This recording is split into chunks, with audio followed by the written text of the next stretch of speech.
அனைவருக்கும் வணக்கம். மிக திறமையாக யாருமே எதிர்பாராத அளவில் அமைதியாக ஒரு மிகப்பெரிய விஷயத்தில் தன்னுடைய ஆட்டத்தை துவங்கி இருக்குது இந்தியா. இது சீனாவுக்கு பெரும் அதிர்ச்சியாக வந்திருக்குது அப்படிங்கிறதான் இதில் விஷயமே. இந்தியா எந்த விஷயத்தில் தன்னுடைய ஆட்டத்தை இப்படி தொடங்கி இருக்குது, எதனால இந்தியா இவ்வளவு வேகமாக ஆனால் உறுதியாக காய் நகர்த்துது அப்படிங்கிறத இன்றைய முதல் செய்தியாக பார்க்கலாம் நண்பர்களே. இரண்டாவது செய்தியாக நம்ம காது கேட்டிருக்கிற விஷயம் என்ன அப்படின்னா, இந்தியாவிடம் ஒரு அண்டை நாடு மண்டியே இட்டுருச்சியா அப்படின்னு சொல்ற அளவுக்கு இந்தியாவிடம் அந்த நாடு மண்டியிட்டு இருக்குது. இந்தியாவிடம் மண்டியிட்ட அந்த அண்டை நாடு எது, எதற்காக, எந்த விஷயத்துக்காக இந்தியா கிட்ட இப்படி மண்டியிட்டு இருக்குது அப்படிங்கிறத இரண்டாவது செய்தியாக பார்க்கலாம் நண்பர்களே. நம்ம சேனலுக்கு நீங்க தொடர்ந்து ஆதரவளிச்சு வர்றீங்க. இதுவரைக்கும் நீங்க சப்ஸ்கிரைப் பண்ணாம பார்த்துக்கிட்டு இருக்கிறீங்கன்னா உங்களுடைய ஆதரவை எங்களுக்கு தெரிவிக்கிறதுக்கு கீழே இருக்கிற சப்ஸ்கிரைப் பட்டனை தட்டுங்க நண்பர்களே. வாங்க நண்பர்களே, வீடியோக்கு போகலாம்.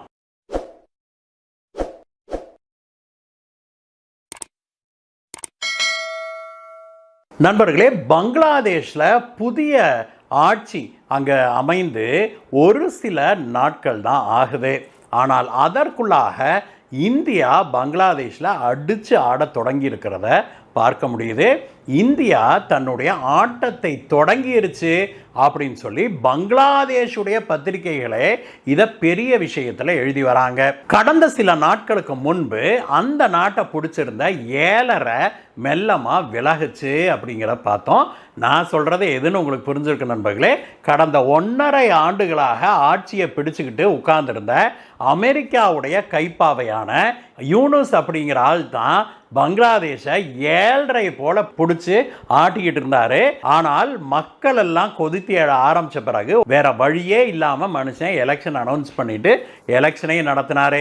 இருந்தாலும் அந்த எலெக்ஷன்ல ஷேக் ஹசீனாவுடைய கட்சியை எலெக்ஷன்ல நிக்க விடாம பண்ணிட்டாங்க அப்படிங்கிறத பார்த்தோம். அதே சமயத்தில் பங்களாதேஷுடைய இன்னொரு முக்கியமான கட்சியான அவாமி லீக் இருக்கு இல்லையா, கலிதா ஜியாவுடைய கட்சி, சமீபத்தில் காலமானாங்க இல்லையா கலிதா ஜியா, அவங்களுடைய கட்சி தான் அங்கே தேர்தலில் ஜெயிச்சது. அவருடைய கலிதா ஜியாவுடைய மகனான தாரிக் ரஹமான் அங்க பங்களாதேஷில் பிரதமராக பதவியேற்றுக் கொண்டாரு. அவர் பதவியேற்றுக் கொள்வதற்கு முன்பே இந்தியா காய் நகர்த்த ஆரம்பிச்சிருச்சு. கலிதா ஜியா இறந்த பிறகு அவருடைய ஈமை காரியங்களில் கலந்து கொள்வதற்காக இந்தியாவுடைய பிரதிநிதியாக நம்முடைய வெளியுறவுத்துறை அமைச்சர் திரு ஜெய்சங்கர் அவர்கள் பங்களாதேஷுடைய தலைநகரான டாக்காவுக்கு போயிருந்தாரு. திரு ஜெய்சங்கர் அவர்களுடைய குணத்தை பற்றி நமக்கு தெரியும்.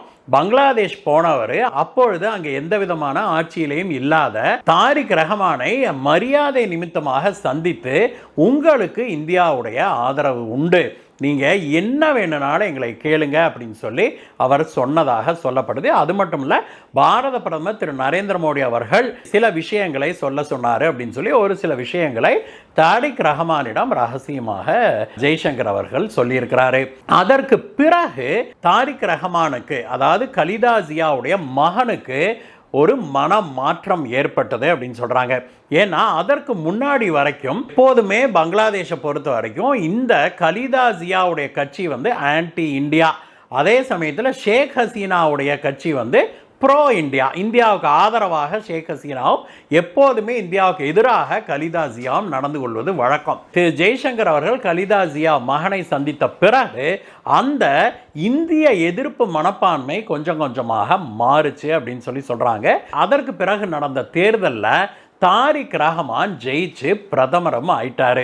அதற்கு பிறகுதான் இந்தியா உள்ள நுழைஞ்சு அடிச்சு ஆட ஆரம்பிச்சிருக்குது. தாரிக் ரஹமான் அங்க பதவியேற்றுக் கொண்ட உடனேயே இந்தியா தன்னுடைய உளவு அமைப்பு மூலமாக பல விஷயங்களை தாரிக் ரஹமானிடம் கலந்து கொண்டதாகவும், பங்களாதேஷுக்கு என்னவெல்லாம் பாதகங்கள் இந்த 1.5 வருஷத்துல ஏற்பட்டது, வெளியில தெரிஞ்சது ஒரு சில விஷயங்கள், வெளியில தெரியாம அந்த நாட்டுக்குள்ளேயே நடந்த பல சதிகளை இந்திய உளவுத்துறை ஆன ரா பங்களாதேஷுடைய உளவுத்துறையிடம் பகிர்ந்து கொண்டதாக சொல்லப்படுது. அதற்கு பிறகுதான் அந்த பிரதமர், புது பிரதமர் இருக்கார் இல்லையா, அவர் அந்த நாட்டு இராணுவத்தில் மிகப்பெரிய மாற்றத்தை செய்தாரு அப்படின்னு சொல்றாங்க. இந்தியா போட்டு கொடுத்த பட்டியலில் இருந்த இராணுவ ஜெனரல்கள், மேஜர்கள் அப்படின்னு பல இராணுவ தலைவர்களை தாரிக் ரஹ்மான் ஒரே ஷாட்ல மாத்தினாரு. அவங்களை எல்லாம் அந்த யூஸ்லெஸ் பொசிஷன் சொல்லுவாங்க இல்லையா, பவர் இல்லாத பதவிகளுக்கு மாறுதல் செய்தாரு. இது பங்களாதேஷ்குள்ள ஒரு பெரும் பரபரப்பை ஏற்படுத்துச்சு நண்பர்களே. ஆனால் அது வரைக்கும் இந்தியா தான் இதுக்கு பின்னால இருக்குது அப்படிங்கிறது யாருக்குமே தெரியாது. அதற்கு பிறகு பங்களாதேஷ் இந்தியாவிடம் காட்ட துவங்கிய நெருக்கம் தான் பங்களாதேஷ்குள்ளேயே பலரை வயிறறிய செய்திருக்குதுன்னு சொல்றாங்க. இதற்கிடையே சென்ற மாதம், சரியா சொன்னோம்னா பிப்ரவரி 22 தாரிக் ரஹ்மான் பிரிகேடியர் ஜெனரல் கைஷர் ரஷீத் அப்படிங்கிற ஒருத்தரை மேஜர் ஜெனரலாக பதவி உயர்வு கொடுத்து அவரை பங்களாதேஷுடைய உளவுத்துறையான DGFI அப்படிங்கிற அமைப்புக்கு தலைவராக போட்டாரு. மேஜர் ஜெனரலாக பதவியேற்றுக் கொண்ட இந்த கைஷர் ரஷீத் இருக்கார் இல்லையா, அவர் ப்ரோ இந்தியா அப்படின்னு சொல்லப்படுது. அதாவது அவர் ஒரு இந்திய ஆதரவாளர் அப்படின்னு சொல்லப்படுது. அவரை பங்களாதேஷுடைய உளவுத்துறையின் உயரிய பதவிக்கு, டாப் போஸ்டுக்கு நியமிச்சதுக்கு காரணமே இந்தியா தான் அப்படின்னு சொல்றாங்க. ஏன்னா இந்தியா பங்களாதேஷ் உளவுத்துறைக்கு கொடுத்த தகவல்கள் அப்படிங்கிறாங்க. எந்த அளவுக்கு பங்களாதேஷை சீரழிச்சிருக்கிறாங்க இந்த 1.5 வருஷத்துல, அதற்கு யாரெல்லாம் காரணம் அப்படின்னு இந்தியா ஒரு பெரிய ரிப்போர்ட்டையே தாரிக் ரஹ்மானுக்கு அவங்க நாட்டு உளவுத்துறை மூலமாக அனுப்பியிருக்குது. அதை பார்த்த பங்களாதேஷ் பிரதமர் தாரிக் ரஹ்மான் ஆடி போயிட்டாருன்னு சொல்லப்படுது. அதாவது பங்களாதேஷையே சீரழிச்சு நாசமா போக வைக்கிறதுக்கான ஒரு சதி திட்டம் தீட்டப்பட்டிருந்தது அப்படிங்கிறத அப்பொழுது தெளிவாக புரிஞ்சு கொண்டாரு தாரிக் ரஹ்மான் அப்படின்னும், அந்த சதி திட்டத்தை முறியடிக்கிறதுக்கு இந்தியாவுடைய ஆதரவு தனக்கு தேவை அப்படின்னு அவர் முடிவுக்கு வந்தார் அப்படின்னு சொல்லப்படுது. இந்த சதி திட்டத்தை யார் தீட்டுனாங்க அப்படின்னு நான் சொல்ல வேண்டிய அவசியம் இல்லை. ஏன்னா அது உங்களுக்கே தெரியும். பங்களாதேஷில் ஆட்சி மாற்றத்தை ஏற்படுத்தினது யாரு? அமெரிக்காவுடைய உளவுத்துறையான CIA மற்றும் அதனுடைய அந்த டீப் ஸ்டேட் அமைப்புகள் சொல்றாங்கல்ல, அந்த அமெரிக்காவுடைய கைதான் அது. அதனால அப்படிப்பட்ட அமெரிக்காவை எதிர்ப்பதற்கு இந்தியாவுடைய ஆதரவு தனக்கு தேவை அப்படின்னு சொல்லி தாரிக் ரஹ்மான் முடிவு செய்தார். அதற்கு பிறகுதான் உளவுத்துறையுடைய தலைமை பொறுப்புக்கும் ரஷீதை நியமிக்கிறார். இந்த கைசர் ரஷீதை நியமிக்கிறாரு தாரிக் ரஹ்மான். அதற்கு பிறகு அவர் பதவியேற்றுக் கொண்ட ஒரு வாரத்துக்குள்ளாக அவர் கைசர் ரஷீது இந்தியாவுக்கு பறந்து வர்றாரு. இந்தியாவில் இந்தியாவுடைய உளவுத்துறையை சேர்ந்த முக்கியமான தலைவர்களை அவர் சந்தித்ததாக சொல்லப்படுது. அவர் இந்தியா முதலாக சந்தித்தது யாரை தெரியுமா? ரா அமைப்பு இருக்கு இல்லையா, இந்தியாவுடைய உளவுத்துறையான ரா அமைப்புடைய தலைவரான லெப்டினன்ட் ஜெனரல் RS ராமனை தான். அதற்கு பிறகு அவர் நம்முடைய உளவுத்துறை மற்றும் வெளியுறவுத்துறையை சேர்ந்த பல முக்கிய தலைவர்களை சந்தித்ததாக சொல்லப்படுது நண்பர்களே.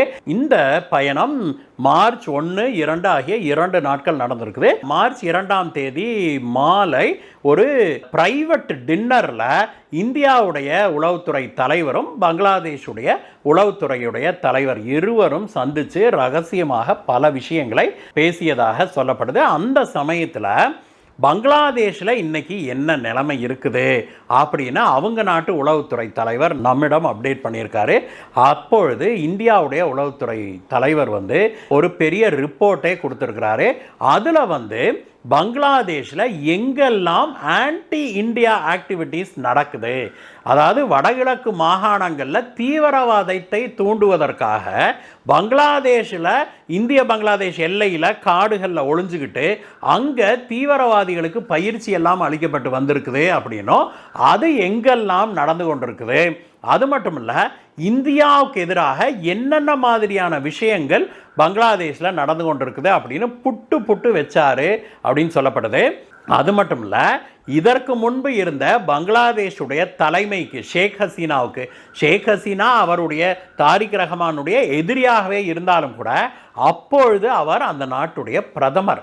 அப்போ பங்களாதேஷ் நாட்டுடைய தலைமைக்கு எதிராக, அன்றைய தலைமைக்கு எதிராக எப்படியெல்லாம் சதித்திட்டம் தீட்டப்பட்டது, யாரெல்லாம் அதில் இன்வால்வ்டு, யாரெல்லாம் அமெரிக்காவுடைய ஸ்பைகளாக கைப்பாவைகளாக பணியாற்றினாங்க அப்படிங்கிற லிஸ்டை எல்லாம் இந்தியா வந்து பங்களாதேஷுக்கு கொடுத்திருக்குது அப்படின்னும், அது மட்டும் இல்ல எதிர்வரும் காலங்களில் எப்படியெல்லாம் இந்தியாவும் பங்களாதேஷும் ஒற்றுமையாக கைகோர்த்து செயல்பட முடியும், அதாவது இனிமேலும் பங்களாதேஷில் இது போன்ற ஒரு ஆட்சி கவிழ்ப்பு நிகழாமல் இருப்பதற்கு என்னென்ன செய்ய வேணும், எப்படியெல்லாம் நடவடிக்கை எடுக்க வேணும் அப்படின்னு இந்தியா வந்து ஒரு ரிப்போர்ட்டை கொடுத்துருக்குது அப்படின்னும், அப்படி ஒரு வேளை இவருடைய தாரிக் ரஹ்மான் அரசாங்கத்துக்கு எதிராக ஒரு சதித்திட்டம் தீட்டப்பட்டு அவருடைய ஆட்சியை கவிழ்க்கிறதுக்கு யாராவது ட்ரை பண்ணாங்கன்னா அதை தடுப்பதற்கு இந்தியா எந்த உதவியை வேணாலும் செய்வதற்கு தயாராக இருக்குது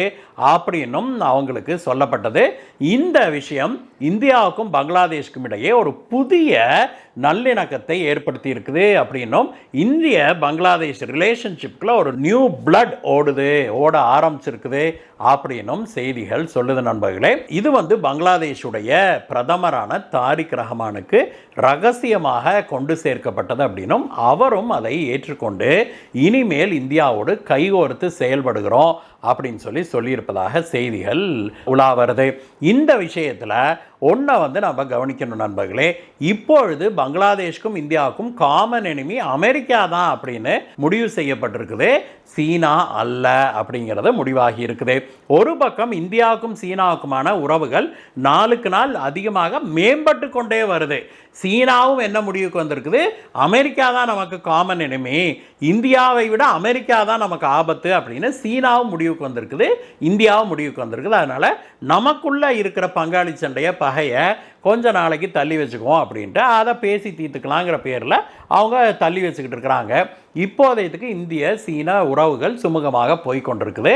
அதனால் பங்களாதேஷ் வந்து சீனாவிடம் உதவி கேட்பதற்கோ ப்ராஜெக்டுகளை வாங்குவதற்கோ இந்தியா பெரிய அளவில் எதிர்ப்பு தெரிவிக்காது அப்படின்னும் சிமிக்கைகள் கொடுக்கப்பட்டிருக்குது. இதுதான் வந்து இந்திய பங்களாதேஷ் உறவுல லேட்டஸ்ட் அப்டேட் நண்பர்களே. இரண்டாவது செய்தியாக நாம் என்ன பார்க்குறோம் அப்படின்னாக்க, இந்தியாவிடம் ஒரு அண்டை நாடு கிட்டத்தட்ட மண்டியிட்டுருச்சு அப்படின்னே சொல்லணும். அது என்னன்னா, இப்பொழுது கல்ஃப்ல ஈரான் மீது போர் தொடுத்திருக்கு இல்லையா அமெரிக்காவும் இஸ்ரேலும், அதனால இந்தியாவுக்கே வந்து கச்சா எண்ணெய் வரவு நின்று போச்சு இல்லையா, நமக்கு எல்பிஜி சிலிண்டர் தட்டுப்பாடு அப்படின்னு ஒரு பக்கம் கிளப்பி விட்டுக்கிட்டு இருக்கிறாங்க. உண்மையிலேயே தட்டுப்பாடு இருக்குதா இல்லையாங்கிறது கூட தெளிவாக தெரியல. ஏன்னா ஹோட்டல்காரங்க கிட்ட பேசினாலும் அதற்கான தெளிவான ஒரு பதில் வரவில்லை. ஆனா எல்லாத்துக்கிட்டையுமே ஒரு பயம் இருக்கு. இந்த மாதிரி நியூஸ் வருது, சிலிண்டர் தட்டுப்பாடு ஏற்பட்டு விடுமோ அப்படிங்கிற ஒரு அச்சத்திலேயே நிறைய பேர் வந்து அட்வான்ஸாக புக் பண்ண ஆரம்பிச்சிருக்கிறாங்க அப்படிங்கிற செய்தியெல்லாம் நம்ம காதுகளுக்கு கேட்டுது. இப்படி இந்தியாவிலேயே தட்டுப்பாடு வந்துருமோன்னு நம்ம அஞ்சிக்கிட்டு இருக்கிற இந்த சமயத்தில் இந்தியாவுடைய அண்டை நாடான ஒரு சில நாட்களுக்கு முன்பு இந்தியா கூட முறைச்சிக்கிட்டு நின்ன மாலத்தீவு இந்தியாவிடம் உதவி கேட்டிருக்குது. இந்தியாவிடம் சில நாட்களுக்கு முன்பே எங்களுக்கு டீசல் பெட்ரோல்லாம் கொஞ்சம் கொடுங்க, எங்ககிட்ட இல்லை அப்படின்னு சொல்லி மால்தீவ்ஸ் கேட்டது. ஆனால் இந்தியா அதற்கு செவிமடுக்கவில்லை. அதற்கு பிறகு இப்பொழுது மாலத்தீவு அதிகாரிகள் இந்திய அதிகாரிகளிடம் மண்டியிடாத குறையாக கெஞ்சிக்கிட்டு இருக்கிறாங்க அப்படின்னு சொல்லப்படுது. இதற்கிடையே இன்னொரு செய்தியை நான் உங்களுக்கு சொல்லணும் நண்பர்களே. என்ன அப்படின்னாக்க, இதே மாதிரி பங்களாதேஷ் ஒரு சில நாட்களுக்கு முன்பு, சரியா சொன்னோம்னா மார்ச் 9 பங்களாதேஷ் வந்து இந்தியாவிடம் கேட்டுக்கொண்டது, இந்த மாதிரி எங்களுக்கு டீசல் தட்டுப்பாடு ஏற்படுற மாதிரி இருக்குது, நீங்க கொஞ்சம் டீசல் கொடுங்கன்னு. அந்த கோரிக்கையை உடனே ஏற்றுக்கொண்ட இந்தியாவுக்கும் பங்களாதேஷுக்கும் 2023 ஒரு பைப்லைன் ஒன்று போட்டாங்க. அதுக்கப்புறம் அதை யூஸ் பண்ணவே இல்லை. அந்த பைப்லைன் வழியாக, ஃப்ரெண்ட்ஷிப் பைப்லைன் அப்படின்னு அழைக்கப்படுகிற அந்த பைப்லைன் வழியாக இந்தியா வந்து 5000 மெட்ரிக் டன் அளவுக்கான டீசலை பங்களாதேஷ்க்கு அனுப்பியிருக்குது. ஆனால் மாலத்தீவுக்கு, இந்தியாவை புறமுதுகில் குத்தின மாலத்தீவுக்கு இந்த நிமிடம் வரை இந்தியா பதில் சொல்லவில்லை அப்படிங்கிறதையும் நாம் இங்கே உங்களுக்கு அப்டேட் பண்ணுறோம் நண்பர்களே. எது எப்படி இருந்தாலும் பாரத பிரதமர் திரு நரேந்திர மோடி அவர்களை பொறுத்த வரைக்கும், நீங்கள் எங்களுக்கு நல்லது பண்ணீங்க அப்படின்னா நான் உங்களுக்கு நல்லவனாக இருப்பேன், நீங்கள் எங்கள் இந்தியாவுடைய புறமுதுகில் குத்துறீங்கன்னு தெரிஞ்சால் யாராக இருந்தாலும் நாங்கள் விட்டு வைக்க மாட்டோம் அப்படிங்கிறத உலகுக்கு உணர்த்துவதற்கு அவர் தவறுவதே இல்லைங்கிறது மீண்டும் ஒரு முறை இந்த மாலத்தீவு விஷயத்தில் நிரூபணமாக இருக்குது. இந்த விஷயத்தை பற்றி நீங்கள் என்ன நினைக்கிறீங்க நண்பர்களே? உங்களுக்கு இந்த வீடியோ பிடிச்சிருக்கா? பிடிச்சிருந்தா ஒரு லைக் போடுங்க. அப்படியே உங்கள் நண்பர்களுக்கும் ஷேர் பண்ணுங்கள். அவங்களுக்கும் இது யூஸ்ஃபுல்லான தகவலாக இருக்கும். மீண்டும் உங்களை வேறு வீடியோ சந்திக்கிறேங்க. Bye bye.